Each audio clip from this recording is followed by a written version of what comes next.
పశ్చిమాసియాలో ఘర్షణల వేళ నాటో దేశాలు అమెరికాకు మద్దతు ఇవ్వకపోవడంపై ఆ దేశ అధ్యక్షుడు డొనాల్డ్ ట్రంప్ తీవ్ర నిరాశ వ్యక్తం చేశారు.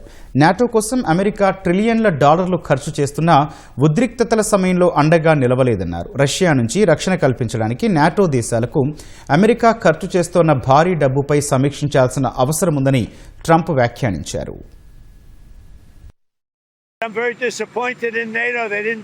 They weren't there for us. We pay trillions of dollars for NATO, and they weren't there for us. Remember what I said. NATO was not there. Now they want to come up, but there's no real threat anymore. You know, we spent trillions of dollars on NATO to help them guard really against Russia. When you think of it, we're guarding against Russia. And I've long thought it was a little ridiculous, but we spent trillions of dollars doing it, and I think that's going to be under very serious examination.